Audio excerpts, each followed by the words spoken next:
Hola, estás viendo RG Videos y hoy vamos a tratar acerca de las pruebas que nos manda Dios. Sabemos que Satanás es quien nos pone las tentaciones y Dios es quien nos pone las pruebas.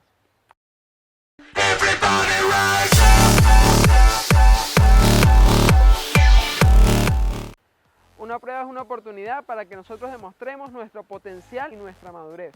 Las pruebas pueden demostrar tres cosas. Pueden demostrar que tenemos pobreza espiritual, pueden demostrar que estamos estancados espiritualmente o pueden demostrar que estamos creciendo espiritualmente.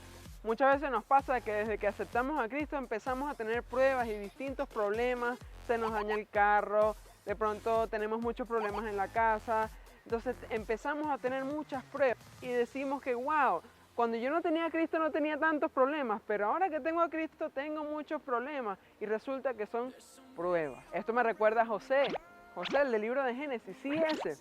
Resulta que él desde muy chico tuvo dos sueños y esos dos sueños le dijeron que iba a gobernar sobre su familia y él se lo contó a su familia y ellos le dijeron no, ¿cómo tú vas a gobernar sobre nosotros? Resulta que sus hermanos lo vendieron como esclavo a unos ismaelitas. Yo me imagino allí la vida de José, allí preguntándose, cónchale, si Dios a mí me dijo que yo iba a gobernar, ¿cómo esto se va a cumplir si ahora soy esclavo? Luego los ismaelitas, ¿qué hicieron? Vendieron a José como esclavo a los egipcios y lo compró un señor llamado Potifar. Potifar, al ver que José era un hombre fiel, un hombre leal, lo puso como jefe de todos sus esclavos. Y bueno, ¿qué pasó después? La mujer de Potifar se le insinuó a José y José salió corriendo porque era una tentación muy fuerte que se le insinuó a la mujer de Potifar. Él huyó, siendo fiel a Dios. Ahora, José pudo haberse preguntado, ajá, pero si te estoy siendo fiel, ¿por qué ahora estoy pasando por esto? Porque resulta que Potifar lo mandó a la cárcel porque la mujer de Potifar obviamente puso una mentira en contra de José. Ella dijo que José se le había insinuado a él y por eso lo mandaron a la cárcel. Y por eso es que yo digo que José pudo haber dicho en la cárcel, Señor, pero si ahora yo te he sido fiel y ahora por serte tan fiel que negué a la mujer de Potifar, resulta que ahora estoy preso. Y fíjense el sueño de José cómo estaba ahora. Él era esclavo y ahora es un esclavo preso. ¿Qué oportunidad tiene un esclavo preso de gobernar alguna vez? Prácticamente ninguna. José, estando preso, interpreta dos sueños, uno un copero y uno un panadero. Resulta que estos sueños se cumplen y el copero va otra vez a servir al faraón y el panadero resulta que es ejecutado.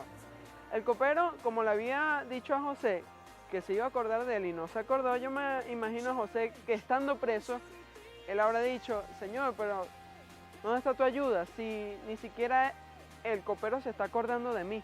Resulta que Dios tenía un propósito, porque no era el copero, no era nada de eso. Era Dios teniendo un propósito que le puso un sueño al faraón y no había nadie que lo interpretara. Y es allí cuando el copero se acuerda que José le había interpretado el sueño estando preso y mandan a llamar a José y José interpreta bien el sueño del faraón. Y luego de allí, José es nombrado gobernador de todo Egipto, que era el imperio que gobernaba todo el mundo en ese entonces, era el imperio más poderoso. Entonces, muchas veces pasamos por situaciones que no entendemos, que parece que van en contra del propósito que Dios puso en nuestras vidas, que van en contra de lo que Dios ya nos dijo que íbamos a lograr, pero resulta que nos está llevando directamente al propósito de Dios para nosotros. Algo sí te quiero decir hoy, y es que Dios tiene un propósito contigo y lo va a cumplir. No importa por lo que estás pasando, tengas problemas, dificultades, no sé lo que puedas estar pasando, pero resulta que Dios sí sabe lo que estás pasando porque Dios te está guiando. Si tú le estás obedeciendo, Dios te está guiando a que cumplas el propósito que Él puso en ti. Bueno, este ha sido el video de hoy, esperamos que les haya gustado. No olvides suscribirte a nuestras redes sociales en Facebook, Twitter, Instagram y usamos el hashtag RGVida, hashtag RGVida. Suscríbete aquí, nuestro canal.